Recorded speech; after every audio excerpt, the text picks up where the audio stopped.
The patterns does not really matter in the beginning, in the first 15 minutes, or even sometimes the first half an hour. But after that, the patterns become very, very significant to those technical traders.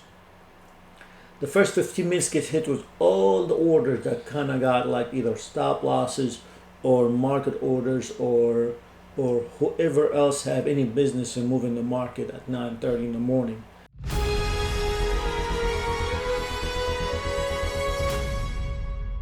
All right, today we're watching Snap. There's some news on Snap and MU as well. Snap is rising the first 1 minute. SPY or SPX actually hit record high yesterday. So see on the 2 minute here, it's definitely taking off.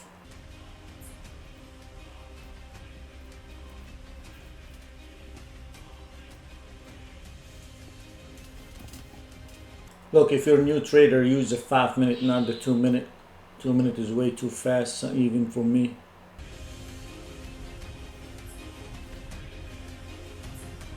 First 2 minute bars is bullish, so going in was 100. Triggered the 100 limit order.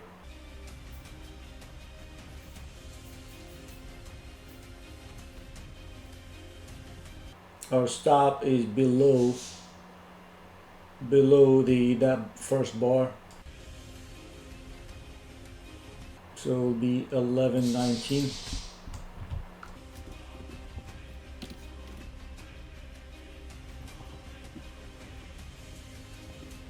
Let's see what else is moving. eBay definitely had a nice reversal. Let's see what eBay did.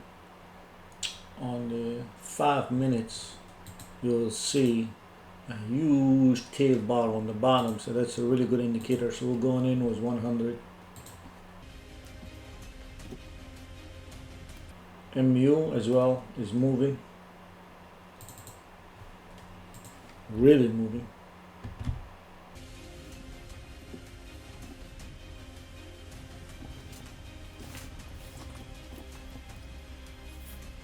Alright, so as of now we have 100 shares in Snap, 100 shares in eBay. eBay got filled as well. Let me show you. Right there. So now we need to set our stop loss for eBay, and that will be below that first bar, which is 42.24. So let's do 42.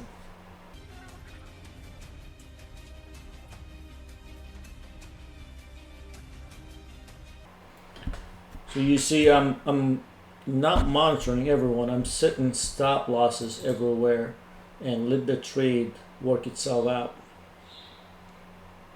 All right, as of now, we still have a bid for MU. I don't see MU moving, so I'm gonna lower that. I think it's a little too far. I'm gonna lower it to the 20 period moving average or the 21 period moving average. So what's going to happen is, seems like I missed this opportunity. If it goes up, then that's fine. It will, it's not my money. But if it comes down, it retraces back to the 21 moving average, then we can get in, and that would be a good entry. All right, what else we see? We see C or Citibank is bearish. SPY is bullish. SPY hit a record high, as you can see here, at 501.65. So it is bullish, very, very bullish. Q is kind of flat a little bit. Starbucks is bearish, as you can see. So look, as of now, we trading the 2 period move, the 2 minute, because it's the open. It's very fast market, but I would say after 9:45 we'll switch to the 5 minute to get a better outlook on the market, because pretty much it slows down after the first 15 minutes. Intel is definitely moving. Definitely missed out on opportunity on MU Micron.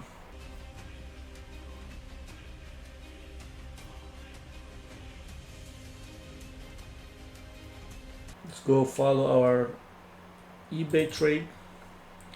eBay trade is in the green, as you can see. Snap is definitely in the green. Our profit target for Snap is $12. If it gets there, maybe a couple of pennies before $12, or 10 o'clock. So if we give it another 15-20 minutes and it doesn't reach $12, then we're just going to kill the trade with whatever profit it has at 10 o'clock in the morning. Now it may go as long as it needs after 10 o'clock, but it wouldn't be our money anymore.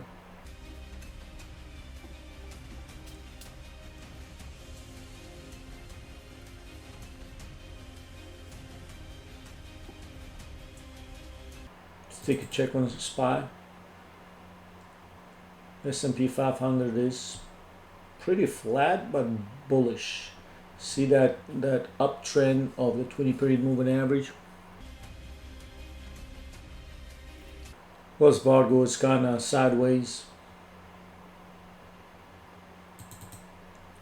United Airlines is sideways. Cisco is bearish. So bearish, that's a really nice downtrend.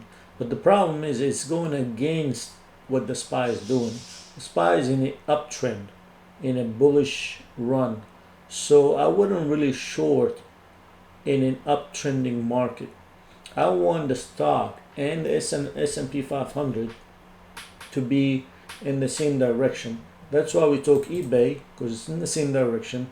That's why we took Snap, because it's in the same direction. Because otherwise you kind of running against, like you literally betting against the entire market. So I'm stocking a nice entry in Micron. Micron is definitely pulling away, but we're waiting for a retracement back to the 20 period moving average, or the 21. eBay is making us some good money. Could have gone in with more than 100 shares, but I was testing the water.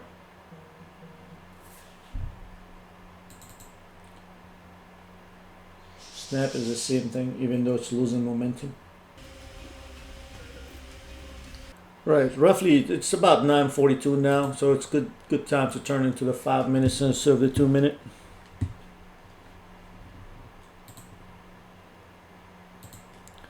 What happens after the this particular 15 minutes, the patterns does not really matter in the beginning, in the first 15 minutes, or even sometime the first half an hour.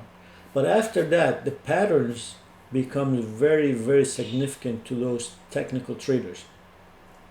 The first 15 minutes gets hit with all the orders that kind of got like either stop losses or market orders, or whoever else have any business in moving the market at 9:30 in the morning.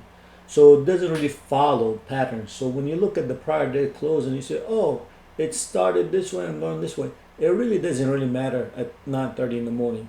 But after, I would say 9:45 or even 10 o'clock, if you're unsure or if you're not fast enough for the market, then it's best to wait until 10 o'clock. This way the pattern, all the technical traders are actually involved in that trade, and now everybody's looking at the same data you're looking at.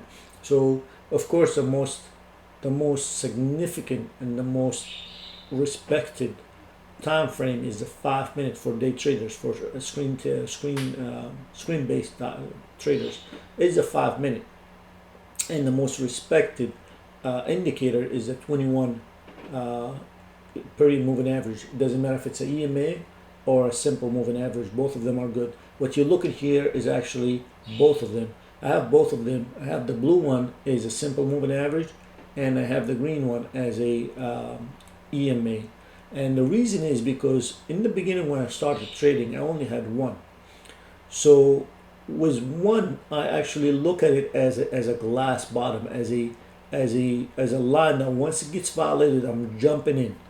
And I realized after so many losses that it's not a line, it's an area. So having that EMA, the exponential and the simple, show me an area of support or resistance. And in the meantime, because the EMA responds to the market faster than the simple moving average, it shows me an indicator of what market are we really in.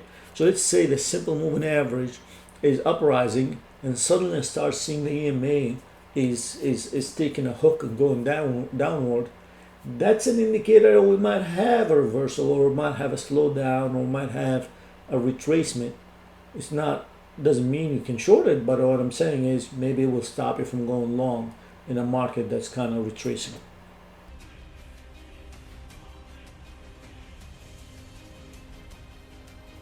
Let's check on eBay.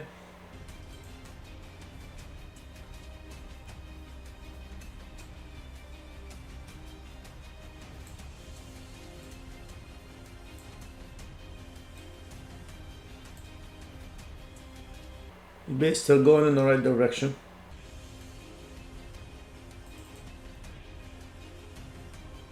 Snap also is going in the right direction. In a few minutes, we'll start adjusting our stop losses to the proper levels.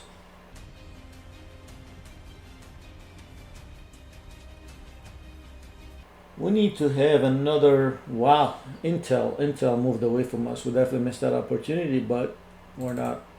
Look at that, 20 minutes of just uptrend, non-stop.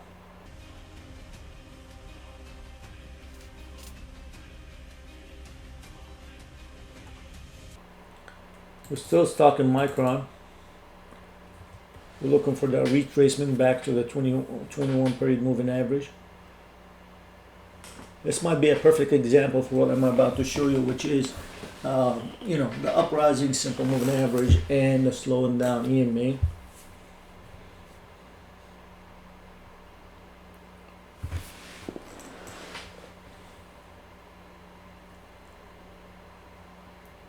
Wow, Verizon made a reversal. We'll get into Verizon.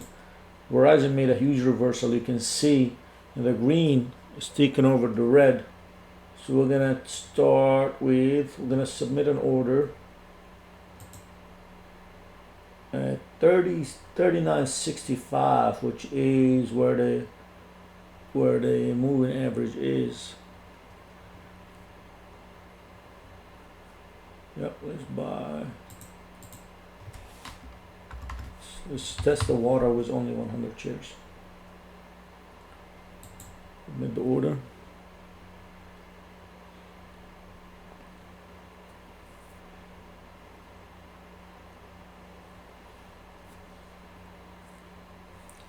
That's a perfect clean example of a reversal right there.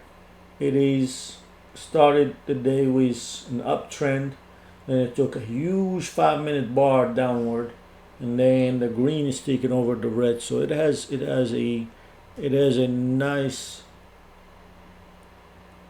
move to, I would say, $40 at least. 40, a little over $40. Thank you for watching. Share this with friends and family, and please subscribe.